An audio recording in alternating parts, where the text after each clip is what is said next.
Hello there. Third time is the fucking charm because I've dropped the ball like 3 times trying to start this off, and I'm hoping to get it right this time. So, first time, my microphone decided that I didn't need the microphone to actually have any sound on. So it was switched on, but the volume was nil. I didn't actually ask for that, it just did it because it's shit. Um, I also had to adjust the fucking sound levels because this fully grown man will scream so loudly about a children's show that it will literally ruin any recording I try to make of it if the volume levels are not right. So anyway, we're on week 2 of Bowlestrek Bingo. I have made a I've made a new card based on what I think will feature in it.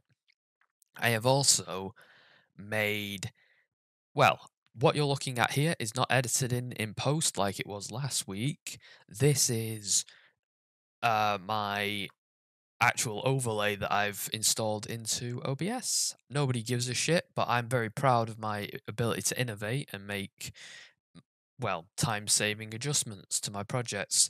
I added these soy jacks pointing at the grass that Shooty suggested that Bowlestrek touch, and he took offense to. Anyway, let's start. Now, I want to say, before I start with Boom, I feel like Bowlestrek covering this, like the other two, will prove to me that he's a disingenuous prick. And the main reason why is because I've listened to the first like 20 seconds so that I could get you know, I could get a like audio check and balance and all that shit. Sorry, but here's the thing. Boom plays out. It's scripted by Stephen Moffat. It plays out like a Stephen Moffat era episode. It's set up like a era that Bowlestrek can respect story. There's no quote unquote woke elements in it except for the mention of a lesbian bar mitzvah or some shit. I don't remember what it was. It was like some sort of lesbian wedding or something. And that's about it. That's the height of it. There's nothing else. So Bowlestrek's going to have a hard time getting angry about that element, and he's also going to have a hard time basically, finding anything to complain about that he can't also complain about in previous seasons. So I'm actually very excited to see what problems he has with it and how he proves himself to be a disingenuous prick by suddenly having problems with things that have been a staple for years or really wouldn't have been a problem 10 years ago to him. There was a time when Stephen Moffat was considered the writing god of modern Doctor Who. While Russell the Pompous Twit was giving us farting aliens, Moffat was giving us masterpieces like Blink. Then Okay, there's 2 reasons why that is a very disingenuous thing. One, so Russell wrote Aliens of London, so that's a fair one, but it came out 2 years before Blink. So that was, like a bit further into the era, but I do feel like why he didn't say the empty child is kind of beyond me. Well, actually, no, I think I know why, because Empty Child had the first gay character in Captain Jack, and then he wouldn't be able to say why it worked there but doesn't work in future things. Also, the farting alien thing, it's juvenile and silly, but in the actual context of the episode, it's because they compress themselves into a human body when they're like 7 times bigger than it, and the flatulence sound is air escaping from the like giant body being crushed inside of a smaller body. Now, is it juvenile and silly? Yes. But also, that isn't the plot of the episode, like he's implying it is. The plot is actually a kind of clever allegory of the Iraq War. Like, but he's too stupid to get that, so. I nearly stopped the recording then. Oops. Moffat became showrunner, and Series 5 ended up being the strongest in New Who's run. But then there were his story arcs. His standalone stories, like Heaven Sent, were still masterpieces, and frankly, what I consider to be the last great episode of modern Doctor Who, actually, let's face it, was also the last even remotely good episode. He also gave us the two strongest Doctors of... I mean, was Twice Upon a Time, like, I know that, like, it's got its problems, but, like, I've watched Twice Upon a Time, and I have my problems about it. You know, I could talk about how they bastardized Hartnell's character and how they... But Twice Upon a Time is a powerful episode. You know, Twice Upon a Time has its merits. How you can say it was the last remotely good episode, I don't know, but okay. The new run in Matt Smith and Peter Capaldi, especially now that David Tennant has simplified his Doctor and his reputation into oblivion. But you do realize that David Tennant doesn't write the episodes, he just performs the script they give him.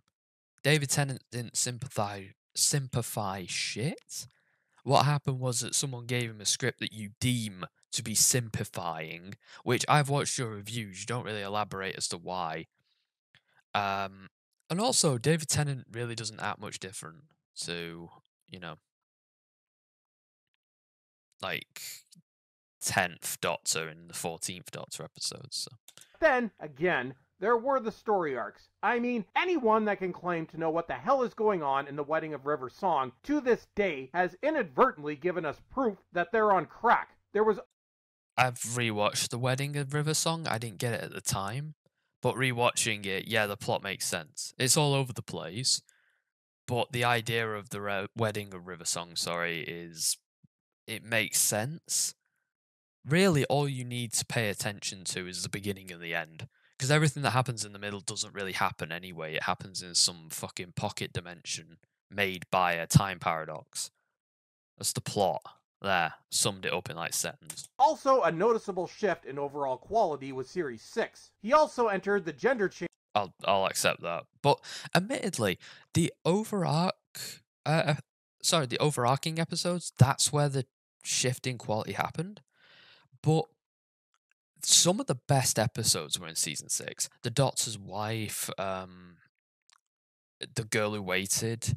The Girl Who Waited is like one of my favourite things ever, and that was season 6. The Silence arc was a bit silly. I didn't like the Silence. I didn't like that arc. It's full of problems. But that's just the beginning and end. Nothing else really matters. Change into canon in The Doctor's Wife, which was the initial catalyst for those 3 wonderful years with the delightful Dr. Nasty. We also watched... What? Was it? How was there a change in canon in the Doctor's... Wait, hold on. Which one did he say was a change in canon? 6. He also entered the gender change into canon in The Doctor's Wife, which was the initial catalyst for those 3 wonderful years with the delightful Dr. Nasty. No. If you actually knew shit Bowlestrek, because you don't actually like this show, you just basically use it as a platform to be racist. But if you actually paid attention and liked the show, A, that stuff was elaborated on years before. B, there was literally several proses and novels and comics which actually lent to this idea. In fact, the original law was that if a Time Lord committed suicide and regenerated after that, they would change gender during regeneration, which is something that they kind of just threw away because that's stupid. Like, even to me, I don't get that. I mean, if they kept it, I still would have questioned how the hell that makes sense, but, you know. We also watched the show begin to turn into a leftist nightmare during Capaldi's last 2 horrible series, which also completely wasted the best actor ever to be cast in the lead role. Then, leftist nightmare, there was a black lesbian as the companion. That's basically why it's a leftist nightmare. Now, granted, yeah, Bill Potts did have to mention that she was a fucking lesbian every 20 minutes. That did great on some people. But she was otherwise a great character. I loved, like, all of the episodes she was in it because she's a major contributing factor to it. She was a good character. And the funny part is I thought I was going to hate the character, but she actually turned out to be alright. If she was a shit character, I would have just said she was a shit character, but I couldn't help but like her character. And she also gave us... in fact, no, she gave us that Cyberman arc. The what was that Cyberman arc called now? The Doctor Falls. That was a really good fucking episode. So yeah, Heaven Sent being the last good one. Bollocks. Bill Potts and the body horror of becoming a Cyberman and the like Mondasian Cyberman like link and the homage to those episodes was beautifully executed in that episode. Bowlestrek doesn't know about that though because he's just a fucking racist who just sees this as a great opportunity to be racist without actually having to, admit to being racist. It's because he cares about the show, guys. The show he gets everything wrong about. By the way, he's about a minute into the 8-minute review, and he's not said shit about this episode. I'm going to say admits to not paying attention, because he's not paid any fucking attention. Getting plot details wrong. Going to go for that, because he got the fucking regeneration shit wrong. Complete lack of comprehension. Yep, I'll go for that, because he didn't understand Aliens of London. I'm gonna go with shouting at Russell because he blamed Aliens of London on him. Actually, nah, to be fair, nah. You know what? I'll back off from that. There was the abomination called Twice Upon a Time, which completely emasculated the First Doctor and ended with... It didn't emasculate him, it turned him into a toxically masculine character. The introduction of Dr. Nasty and Chibs the Idiot. I've always been on the fence as to whether the atrocity that were Capaldi's final...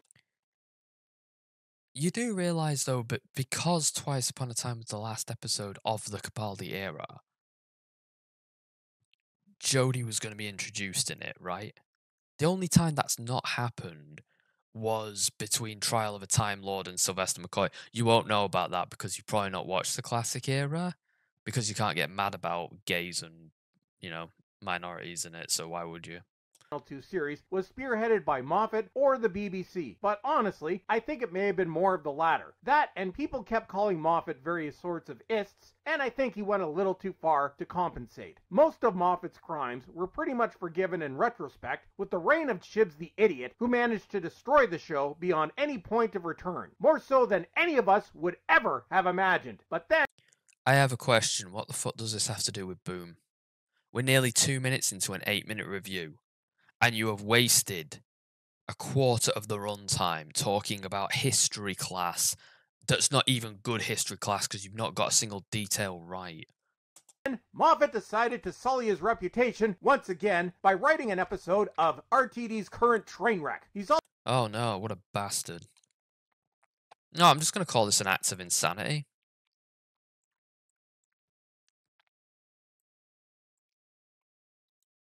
Also listed as an executive producer on this episode, which means he holds even more responsibility. The story itself was stronger than RTD's previous 6 atrocities, proving once and for all who is the stronger writer, and the dialogue seemed to not have been written by a 3rd grader, so there's that. But this crap was still painful to sit through.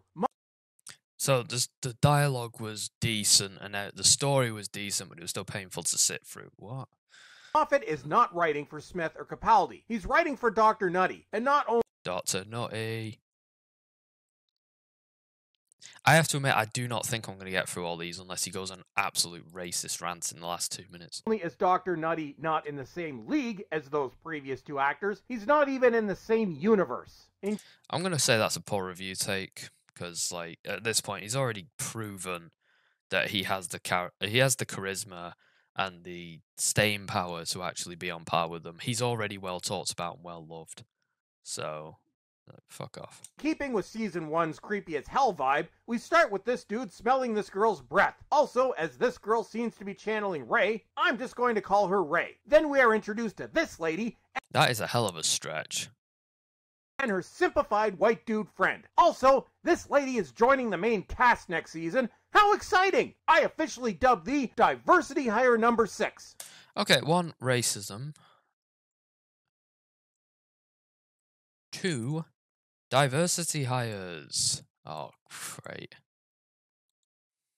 I'm sure the audience, which will be down to about 15 people by that point if current trends continue, will pretend to be very excited. Current trends.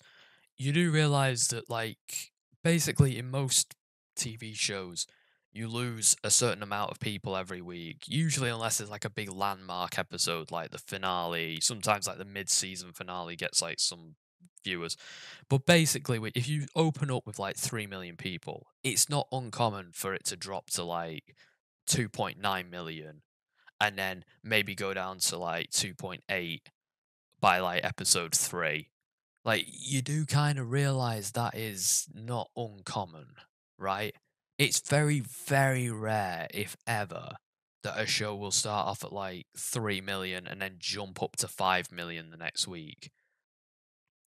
Your opening night is where you get most viewers, and most of those don't finish a show, regardless of how good it is, because you're attracting all kinds of people. And unfortunately, for everyone who actually gives a shit about the show, you're going to just have some random old ladies that work in a charity shop who don't fucking comprehend what they're even watching, who just switch it off halfway through because they want to go to bed at 9 o'clock. University hire number 6 says she'll let simplified white dudes see her tattoo, which is in a special place. Remember, written for kids, yo! Ray's dad, who's also blonde. I'm sorry, but how is this any more inappropriate for children than what River Song used to say?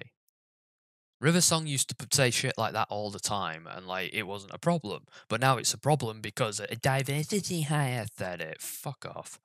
And another white army dude are hanging out, and the other white dude gets blown up by a landmine, and Ray's blind dad gets blown up by Grandma. Take that, you evil patriarchal bastards! Grandma is Gets angry at plot details for no reason. Check. I should have removed Doctor Who was awesome because he's not said that in a while, but also intended to represent capitalism, because the message of this episode is capitalism is bad. So says the show that's funded by Disney. Also, let's be honest, I'll give him that. Disney doesn't seem all that interested in making money these days, so maybe they really are against capitalism. Man, what a twist! Then, God help us, I'm gonna call that a Disney conspiracy because that's just fucking weird. I would have given him that. I would have said he's not wrong there, but out pops Dr. Nutty and Princess Zumi with their fancy new hairdo. Then Dr. Nutty steps on a landmine. Oh no! And there you have the entire episode. Dr. Nutty crying while standing on a landmine. I mean, that's like saying that there has possibly been an incident can be summed up with a bunch of people cry on an aeroplane. You don't get that reference, Bowlestrek, because you're an uncultured cunt, but basically, there's more to it than that. You clearly are deliberately trying to make out like it's something less than it is, so fuck off. Dr. Nutty is singing to... Oh, baffling tangent, I missed that. I forgot about that. Calm himself down because any increase in blood pressure will cause the landmine to go off. Yes, the doctor, who can diminish his bodily functions to imitate death and exist in the vacuum of space wearing nothing but a helmet, can't control his blood pressure. Yes, because emotional control, even for him, is kind of a thing that he needs to keep control of. And if you're literally an inch away from death, you've been in a cushy position your whole life, so you don't quite understand this. But when you're a second away from death, literally every single part of your brain is going haywire. So yeah, it is kind of hard to control your emotions. And when he needs to not die, that's probably going to make the situation worse. You'd understand this if your brain was developed. Dr. Nutty says the landmine has flashy lights because capitalism. And Dr. Nutty is so flashy because he wants to make the real fans gag. Dr. Nutty says he can hear someone...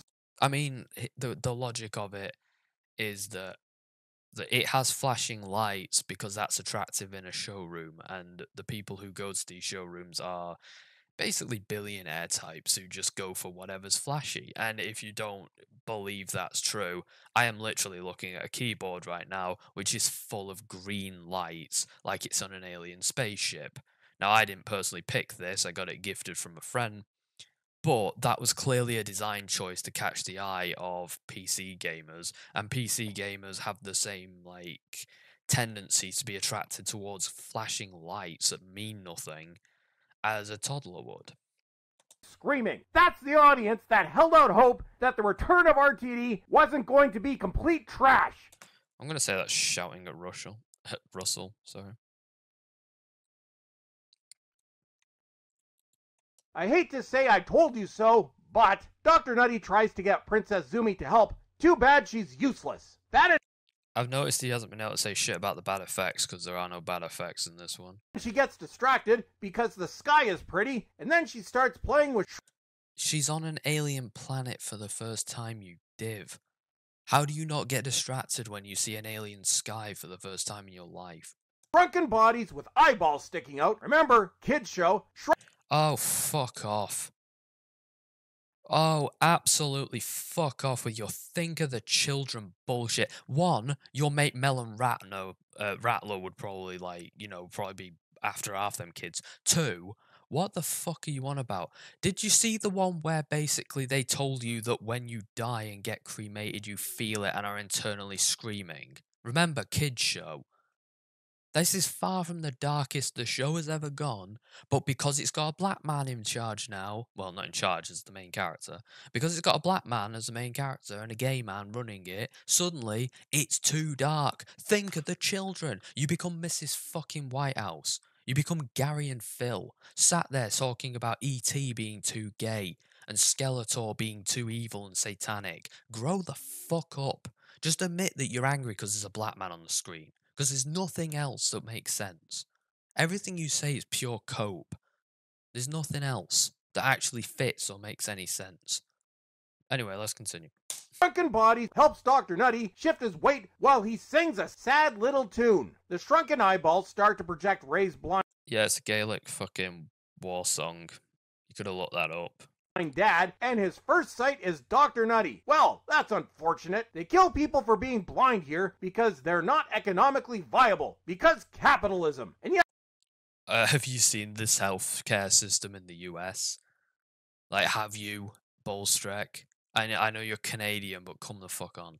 Dr. Nutty is still around despite nobody watching. Then Ray turns up looking for Daddy, but he's dead because capitalism. Mummy is of course already dead because this is a Disney production. Then Ray runs towards Projection Daddy, almost blowing up Dr. Nutty in the process. Oh no! Then it seems the landmine is turning Dr. Nutty into the bomb. Well, at least this show is trying to be representative of reality this week. Then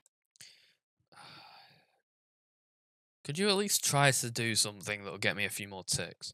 Diversity hire number 6 turns up and starts yelling. Then Dr. Nutty suggests that diversity hire number 6 and Princess... I think he had to make a cut there because he went on a fucking racist rant for 5 minutes and then realised this was for YouTube. Zumi get married, but diversity hire number 6 gets interrupted by simplified white dude who wants more details about her naughty tattoo. Diversity hire number 6 starts going on about the mysterious sentient mud, and Dr. Nutty tells her she's an idiot and how dare she become an ist towards mud. Then we learn that even if Dr. Nutty... That's not what happens in the scene. You're just so desperate to make it like... What happens in the scene is that he asks her, have you ever seen the enemy? She says, yeah, they live in the mud. That's what they tell us. And he says, that's ridiculous. You know it's ridiculous because there's no mud and there's nobody living in the mud. And she's basically trying to cope. She's a bit like Bowlestrek. She's got this narrative looking for mud people that aren't there. I'm amazed that like fucking light bulbs didn't start going off in your head and you didn't realise. That he can control his blood pressure, the bomb will go off after a specified time. Well, I'd say it's time for everyone to tell their life stories. And take your time. And let's not have a regeneration because God only knows what these people will come up with next time. Then diversity hire number 6 shoots a scan laser at Dr. Nutty and reminds him that she's an Anglican army person. Catholics are cancelled in this universe, yo. The Anglicans were in it back when you were hailing Stephen Moffat's era. They were in season 5. They were introduced in season 5. And also, like, that it's not because she's a Catholic. You idiot, or an Anglican. Anglicans, I don't know if they are Catholics. I'm assuming they're connected in some way, given that they all wear priest garments. But it's not because of that. He's holding the fucking remains of her dead friend, and she's telling him to drop them because he's basically using them as a stone to keep himself from blowing up on a landmine. And the guy's basically fucked, and she's like, could you just do the decent thing and blow yourself up and spare my friend's remains, please? Dr. Nutty says it's going to be a record-breaking bang when he blows up. He does like banging. That's definitely been established. Then Grandma shows up, and she's not happy. She's an ambulance that kills people. Good Lord, Moffat, my country doesn't need any more ideas. Then Simplified That was, like, kind of funny. White Dude shows up and shoots Princess Zumi. Dr. Nutty is sad, and Grandma is out for blood. Then she reminds us that Princess Zumi is a mystery, and the magical snow returns. I like how he's so lazy, he's just, like, taking these fucking screenshots. Like, he's taken, like, 3 in the whole episode. Yeah, nobody cares! Then we Nobody cares.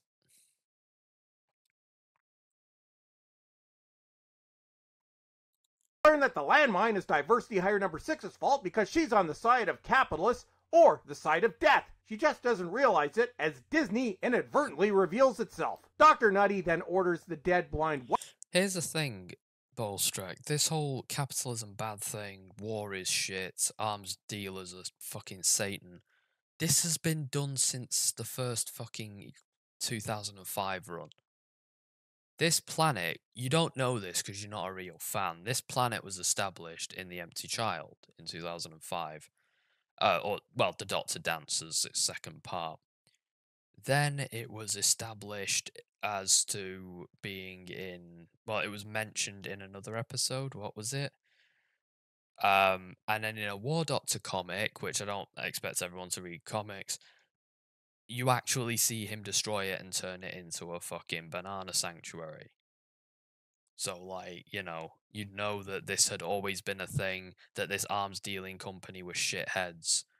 Like, you'd always know it if you actually paid attention for the past, 20 years. White guy to prove to Diversity Hire Number 6 that she's working for Satan, i.e. Disney. But he says no. Then Dr. Nutty gets pissy, mumbles something about being a father. What are they on about Satan? What are they on about? And the dead blind white guy agrees. Then we learn that Simplified White Dude already saw Diversity Hire Number 6's tattoo because he's a pervert. Then Diversity Hire Number 6 and the Simplified White Dude start talking about getting into an ESG advertiser-friendly relationship, but only after Simplified White Dude tells Diversity Hire Number 6 that everyone thinks he's involved with some other dude, but he really isn't. Drama! What fun! You fail to comprehend anything that happens in that fucking conversation, haven't you? Okay. Simplified White Dude gets killed and gets turned into a projection too because that kind of stuff ain't allowed in these parts, and Diversity Hire Number 6 is sad. Then Grandma and the other death ambulances get a little nutty themselves. Then the bomb doesn't go boom boom blowy blowy boom boom because the dead blind white dude saves the day. At least the episode went blowy blowy boom boom in the ratings. Then Princess Zumi comes back to life and we haven't seen the ratings yet. They don't come out until after a week, as far as I can tell. Whenever they say the ratings, what they do is they latch on to the first thing that comes out, which is a rating. But bearing in mind, half the time it's some guy named Frank in Canada who's just made these numbers up half the time, and the other half it's like a very, very rough estimate based on raw data. Bearing in mind when working out, especially in this day and age, you have to work out how many people watched through a whole episode, how many people watched it on iPlayer, how many people watched it the next day. Because you see, broadcasting times are not as rigid as they were 20 years ago. When Rose aired in 2005, yes, it had a higher number. But that was because the only way to watch it at that point was to watch it the day it broadcast on BBC One at that time. Otherwise, it was sod's law if you'd ever get to see it again. It's possible that it would broadcast a week later. I think it did on BBC 3 at 7 o'clock on a random day of the week. But apart from that, yeah, it wasn't the same. Meanwhile, now, episodes like this, they come out on Saturday, well, they come out on Friday night, but they come out at midnight. Not everyone wants to stay up till 1 o'clock in the morning to watch a show. My parents watched the Devil's Cord and Space Babies at 6 p.m. on Saturday. I watched it with my girlfriend at midnight the night before. I have a friend who didn't watch this. Well, he wasn't going to watch it until 6 p.m. today. He changed his mind and decided to watch it on Sunday. So yeah, people just don't all sit around the television anymore. This isn't the 60s where episodes of Dallas are flown over in planes in lead suitcases to keep people from watching them in advance and spoiling them. Things have changed in the last 20 years. Things have changed in the 20 years before that. And the idea that you pretend to be ignorant of that is laughable.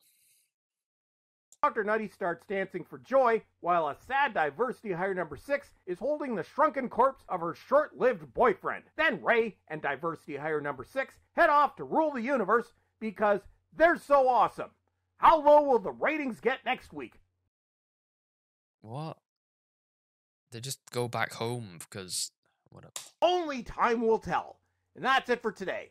Don't forget to follow me on X, and until next time, suck it! Well, that was the shittest review I've ever watched of anything. Okay, so I'm very disappointed. There was no homophobia, Zoomers, The Message, unhinged ranting about Gen Z. Admittedly, that was a bit of a... Admittedly, I couldn't have guessed what he'd find a problem this week, because, it was an otherwise good episode that he had to have problems with because he can't pretend. You see, this is what I don't get, right? Why didn't he say we need more episodes like this? Because it's what he's been saying. He said season 5 was so great at the start. How was this an episode that wouldn't have worked if it was a season 5 episode with Matt Smith and Karen Gillan? You could have very well have made this episode with Matt Smith stood on the landmine and Karen Gillan, and it would have been considered a masterpiece to him. Because it was in season 5, and because it was a white guy as Doctor Who. But unfortunately, that's not how it works at this point in time, so it's bad. And I don't quite get how fucking Bowlestrek pretends that it's about the quality of the episodes, or that it's about actual problems with the plot. Like, if you want to tell me there's problems with the plot, if you want to tell me there's problems with the episodes, go right ahead. I have friends who talk about that shit all the time. They don't like certain episodes, they don't like others. They find certain aspects of the show to be a bit overwhelming. They find aspects of the show to be a bit, like, too far-fetched for the show's base, like, premise. The shift to fantasy isn't for everyone. And not necessarily not necessarily a hateful thing like Bowlestrek, but I do know some people, especially older people, but I know a few younger people as well who feel like episodes like the Devil's Cord, where it's very gay oriented, very LGBT oriented, they find that to be a bit overwhelming, like it's not their territory, and it's a bit... I don't want to say it's too much like they don't want it. It just doesn't feel like it's for them. If you know what I mean. Like, it doesn't feel like it's... And I get that. It doesn't necessarily mean you're hateful to say, yeah, this is not really my cup of tea. This isn't my neck of the woods. I like I like my slice of gay to be homoerotic cowboys in the woods fighting off the fact that they're gay. Like your Red Dead Redemption or something like that. That's fine. I don't have a problem with that. I don't have a problem with a lot of takes I've heard in regards to what people don't like. It's when people like Bowlestrek are so disingenuous about it. They make shit up. There's a double standard. I made the comparison before, and I'll happily explain myself again. Death in Heaven, I believe it was called, the one where Missy basically creates an afterlife and turns all the people into Cybermen, was very dark for children's television, far darker than this. Because in that episode, it took a concept of death which a lot of adults can't comprehend, never mind children. And children as young as 5 watched the show and were told, hey, you know Grandad who died? Bearing in mind, a lot of children don't understand the concept of death at a very young age. They don't understand why they don't see Grandad anymore, where he went. They keep asking where he is, and when you explain he's dead, they don't know what that is. So they just. And when you have to explain that when someone dies, their body shuts down and they are no more, that is a very bizarre concept to a child who doesn't understand. Death is a concept it has so many implications. And people complained at the time, and I personally think rightly so, that Death in Heaven did take that concept and for a children's show decided to put the idea into kids' heads that Grandad felt being incinerated in the crematorium. Now, there are a lot of, like, they put that idea into kids' heads, sorry. Now, here's the thing. A lot of adults found that distressing. People who were in their 20s who lost their grandparent or something watched that episode and got upset at the thought that, oh shit, this is a concept that actually terrifies me. Because we can't 100% disprove what the dead feel and can't feel. Like, from a spiritual perspective, even from a scientific perspective, we don't fully understand how that shit works yet.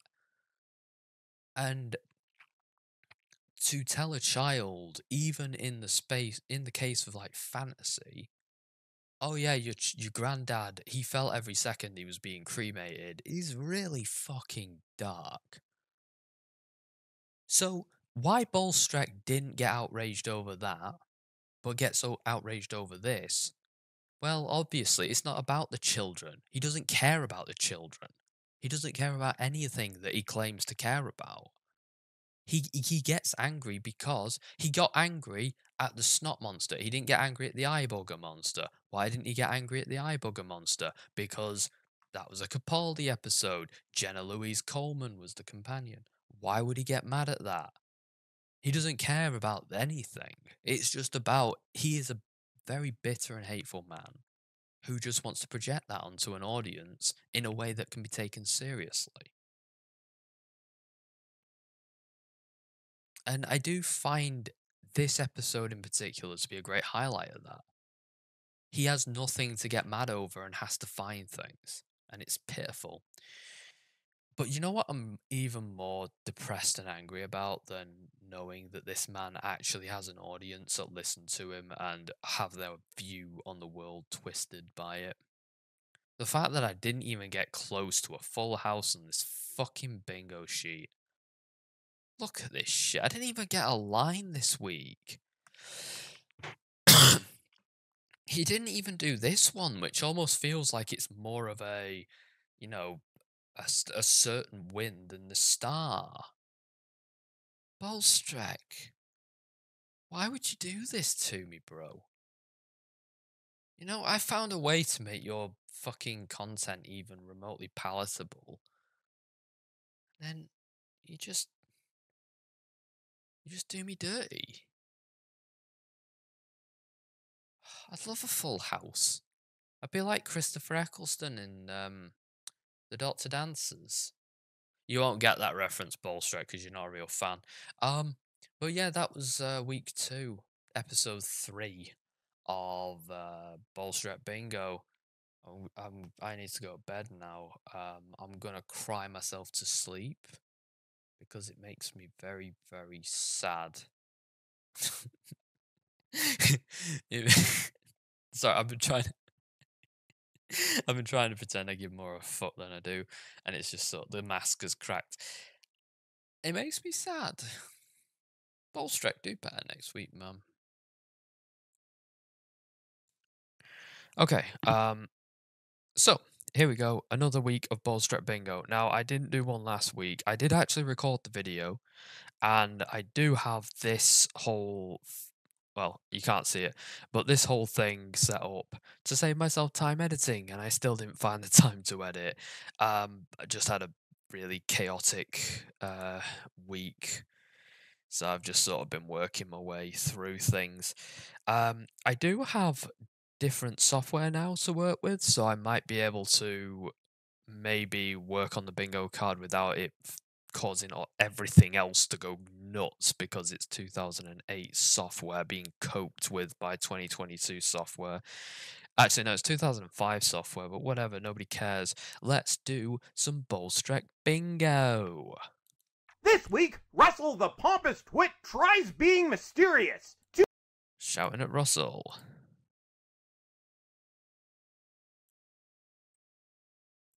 Okay. Too bad our dude is about as mysterious as a bucket of cat piss. We begin with Dr. Nutty and Princess Dr. Nutty. Oh, I forgot to put Princess Zumi as a... Oh, shit. Zumi showing up to bastardize whales, and Dr. Nutty and Princess Oh, you really care about whales.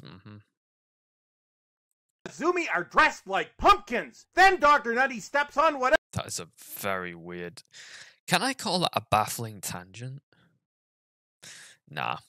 Whatever this is, and is sad. It's a fairy circle. You could even call it witchcraft and you'd be forgiven, but you're too stupid. Complete lack of comprehension. Calling it. Better be, mate, but Russell needed something to set off this crappy plot. Princess Zumi says it looks like something that was made by children. No, Princess Zumi, that's just the props department trying their best. It seems Mad Jack is dead. Bad effects. No elaboration. I know that he said bad props, but I consider props and effects to be part of the same thing. Like, come on. Oh no! Mad Jack's gonna be pissed at you two, and then... Praise the Lord, Dr. Nutty has left the episode. Princess Zumi thinks Dr. Nutty has gone around the back of the TARDIS to take a pee. Sorry, Princess Zumi, Dr. Nutty does that kind of stuff in full view because there's no such thing as bad attention. Well, there is. Dr. Nutty just seems oblivious to that point. Then we see Mystery Lady. But I don't even know if I should tick a box in the response to that, but whatever. maybe she's not a mystery. Did you think of that? Maybe she just wanted to come meet the people dressed as pumpkins. Princess Zumi starts throwing accusations at Mystery Lady and blames her for the disappearance of Dr. Nutty. That's a bit presumptuous, Princess Zumi. Maybe it was just the universe fulfilling the wishes of millions of former Doctor Who fans. Then this other lady shows up and gives Princess Zumi crap for looking like a pumpkin. This lady's a mystery too. Or is she? Oh dear. Who is she? Nobody cares! Nobody cares. I got it. Nobody cares. Yes. Then Mystery Lady number 2 talks to Mystery Lady number 1, and then Mystery Lady walks off screaming. Must have told her about the ratings. Then Princess Zumi heads into... I wish I had a box about the ratings. Shit. I kind of hurried this one. I should really do it like after watching the episode to see if I can predict what points they'll bring up. town. Mystery Lady continues to stalk her, and I'm bored. Then a crowd seems less than... Oh, you're bored. I'm going to count that as complaining that you don't want to watch it and then going on to watch it. You see, this just proves to me, though, that Bowlestrek can't watch anything that's like... I don't know, like, for anybody older than 5. If it's not Power Rangers, this guy has no attention span. He probably watches the Peladon episodes like, I'm bored. Impressed to see Princess Zumi. They must have just watched the episode with the talking babies. Then Princess Zumi wants a room, but like a typical Zoomer, has no money. She then asks... Zoomers. She does have money. She has money on her phone, but she doesn't know if she can pay for the phone, because in most places in Wales, they haven't got the phone payment thing, especially in rural areas. Asks if she can pay with her phone, and the bar lady seems less than impressed. Life exists without your phone, Princess Zumi. Princess Zumi asks... Yeah, but we are gravitating towards a cashless society. You'd know this if you pulled your head out your ass. For a Coke, and the bar lady calls her cheap. She's not cheap, just broke. You know. No, she charges £5 for the Coke, and she says that's ridiculous, which it is, because you can buy a can of the stuff for 90p.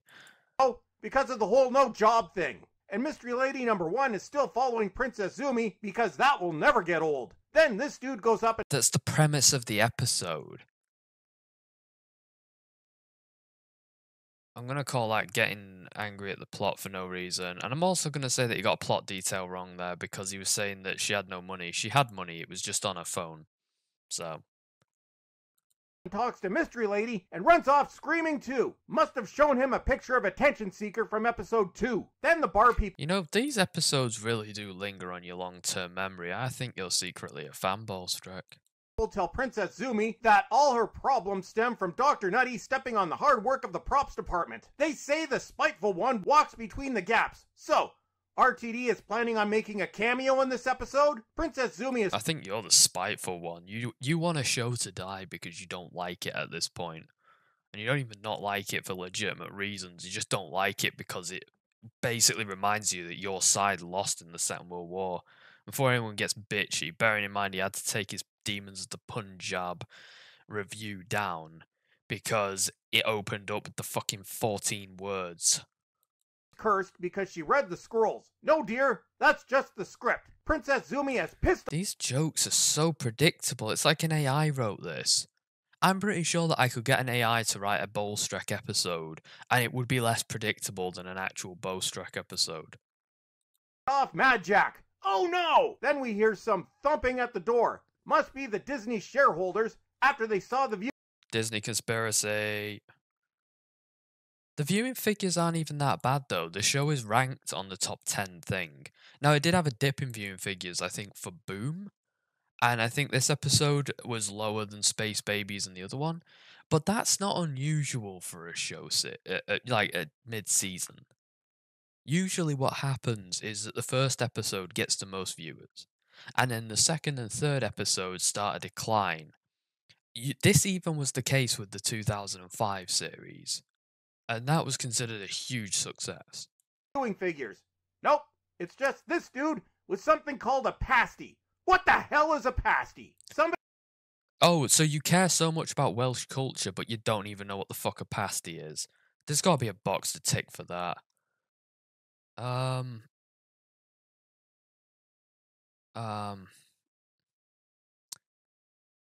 Oh, random unhinged rant about Gen Z. I'll say that because about the phone. That didn't make it any sense because it wasn't even like why did he bring that up?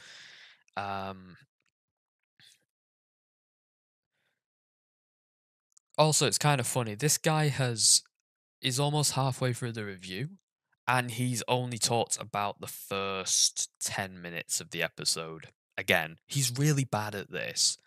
Like, he's so bad at this. Tell me in the comment section. Y'all have some strange food over there. Then everybody laughs at Princess Zumi, and she gets pissy. Then Princess Zumi runs off and pines for Dr. Well, she gets pissy because she's scared. Her friends abandoned her, and she's been followed by a fucking witch. And everyone thinks it's a fucking joke. That's why she gets pissy. Admits to not paying attention because you're clearly not paying attention if you don't know why someone would get annoyed at that. Nutty. Well, that makes one. Then Bar Lady kicks out Princess Zumi because she's tired of her Zoomer crap. Princess Zumi is. She gets tired of her because she's cursed. I'd say that that's poor review take and admits to not paying attention. I should have had one deliberately gets plot details wrong just to make the show look worse than it is. Bad, so she heads home on a train. Does this mean this is finally over? Nah, you can't shut these people up that easily, as the Mystery Lady follows her. Then Princess Zumi heads home to see I'm Just Doing It for the Money Mummy and Whacked Out Granny. And they proceed to have a conversation about how men are stupid. Then I'm Just Doing It for the Money Mummy talks to Mystery Lady and runs away. Well, there's those motherly instincts at work again. Mummy does not... Oh, misses the point in the scene. There we go. Yep. So I got a line at that point. Good. Look happy. I guess a white dude just had the temerity to say hi to her. Then it seems... I'm gonna say that's racism.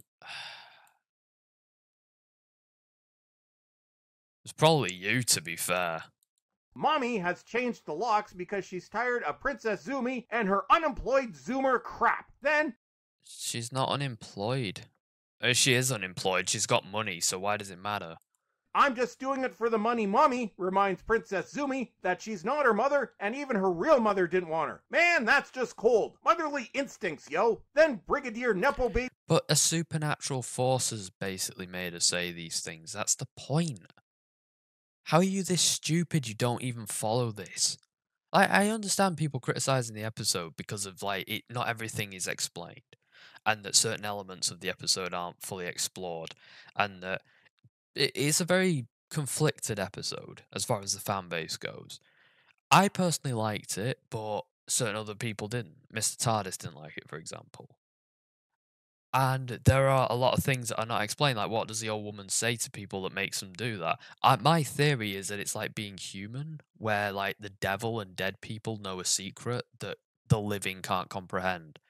And given what we know about the stalker creature, we well, I personally think that that is possibly what it's doing. That's what it's saying. It's saying something that living people aren't meant to comprehend. But that's just my theory. That's just my cope explaining something that's not explained. But anyway, let's see how he cries about Kate Stewart. Kate shows up to save the day, but then Mystery Lady turns up and Kate runs away from Princess Zumi in a huff. Good lord, Princess Zumi, what the hell did you do? Then some time passes. Yeah, that's the point in the episode. And Princess Zumi has grown her hair long and is in a relationship, but then her boyfriend asks if there's someone else. There's always something else, clueless dude. That's the way things work now. Modernity, yo! Then Princess Zumi goes through a number of boyfriends. There we go. Now that's being much more in keeping with real life. Then suddenly, Mad Jack is running for office. Dr. Nutty warned Princess Zumi about Mad Jack, as Russell can't go a full season without at least one stand-in Trump. He's also a white dude. He's not Trump. He's more like Putin or somebody than Trump. Dude, and that's a high crime on this show. Then Princess Zumi tells this dude that he was bad in bed because kids show. Then Princess Zumi gets Again, fuck off. There were way more explicit things said in the Moffat era and you were praising that. Like, again, fuck off. River Song would have laughed at that and said, hold my beer, I will totally fucking push this fucking kid show as far as I can. The job on Mad Jack's campaign, but she gets pissy because she's only allowed to carry coats. It's called work experience, Princess Zumi. Get some! Mad Jack wants... I kind of wonder if Bowlestrek has a job. Legit makes me wonder, because if he's upset about this shit, it makes me wonder if he's doing anything else with his life.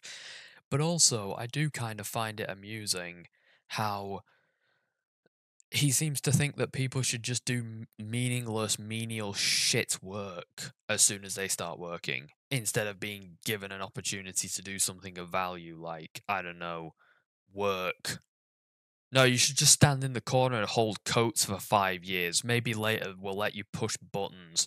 By the time you're 30, you might be able to actually work a normal 9 to 5 job.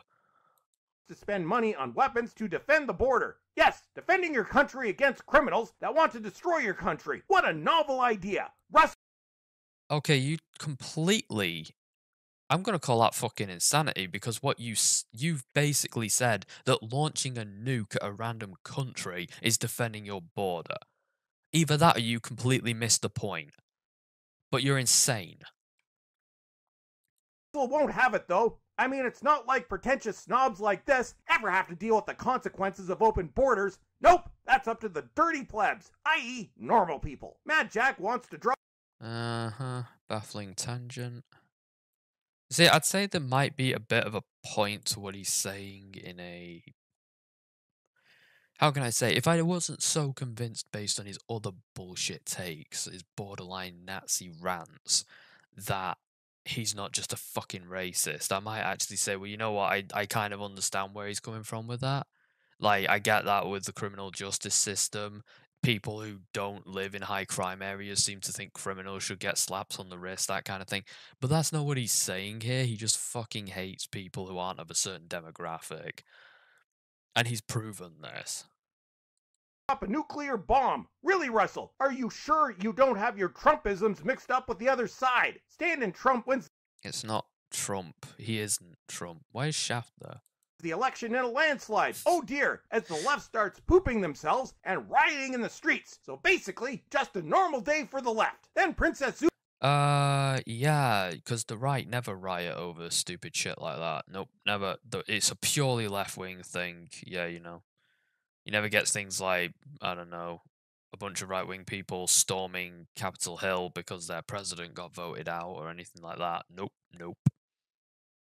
Zumi has a bonding moment with other white girl about how terrible stand-in Trump is. Stand-in Trump is leaving NATO and is Because he's a fucking psychopath, that's why. getting the codes on Saturday. Oh dear, Russell, how's this going to turn out? It's a mystery, I tells ya. Then Princess Zumi steps 70 That's not the mystery element. The mystery element is how she gonna stop him. Because she seems to have it all worked out, but she doesn't tell anyone until it happens. 3 yards from Mystery Lady, who tells Mad Jack about Princess Zumi, and Mad Jack runs away. This is the fantasy of the left, that they are so terrifying that the mere mention of them makes normal people run in fear. Maybe I mean, to be fair, a simple mention of a gay man or an ethnic minority makes you run in fear, so... But that's not even what happens. This evil Lovecraftian horror that follows her entire life, from 73 yards away, which terrifies the piss out of anyone who goes near it, has finally been made useful. She saved the world because she put it right next to this generation's Hitler, who saw it and fucking freaked and ran away, and basically she was able to stop him when no one else could have. That was the point.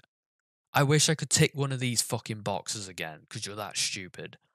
they're just running away from your stench. I mean, haven't y'all decided that showering and using toilet paper isn't environmentally friendly? Also, normal people might just be concerned that they're going to catch something because y'all seem a bit promiscuous. Now back to the chanting about things you don't understand because I think, I don't know, I'm getting emails from fucking Logitech, fuck off. I'm gonna call that homophobia. Because I'm pretty sure that's... Well, partly that, and partly the shooty Gatwa fucking stuff from before. He was like, oh yeah, this is the attention he wants. Fuck off. purple-haired land whales decided it's cool. Man, what a world we live in. Then stand-in Trump resigns and is replaced by this lady, so all the... Why does he go on these fucking rants about politics? Keep politics out my Bowlestrek bingo, Bowlestrek. Fuck.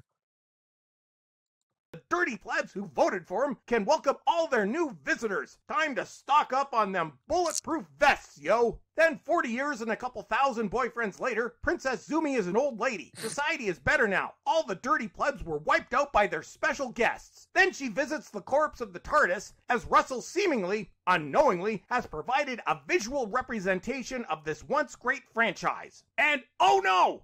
When was it great, though? Because you've established that it was all... Like... You keep changing the period where it was actually great, so when was it great? And if all these things are what make an episode bad, that you've said in this episode, then the show was never good. Hating nukes, for example. Did you not hear Sylvester McCoy's speech? You've never watched the classic era, so why the fuck would you? Sylvester McCoy gave the best fucking anti-war speech ever in Battlefield. It's my favourite part of the whole serial, where he just absolutely nails this brilliant speech in a tone and delivery, which is basically the kind of delivery that someone would give to their own child before they smother it. And it's fucking fantastic. And that was like 1980. And there was an episode set in the fucking Cold War. There was an episode set...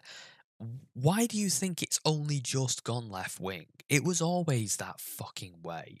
Even in the 60s, you had a black astronaut in fucking 10th Planet, but now that will be a diversity hire. You're a fucking dick. The mystery of Princess Zumi was never solved in this reality to the disappointment of nobody. Then, oh dear, was Mystery Lady Princess Zumi all along? Nobody cares! Then things are reset, Dr. Nutty returns to twerk at us, and this time he doesn't step on... He doesn't twerk. On the props department's work. I've made it to the midpoint, so I might as well stick around for the rest of this crap. And that's it for today.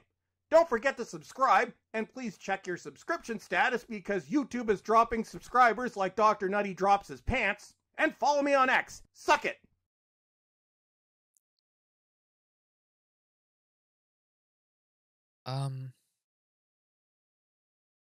Okay. I would have liked to have known why it was a bad episode from Bowlestrek, because it might have been interesting to have someone who's been reviewing and watching the show for a long time, where and why it doesn't work here. But we don't get that. We get fucking crying about Gen Z and whales and pasties, so that's something, I guess.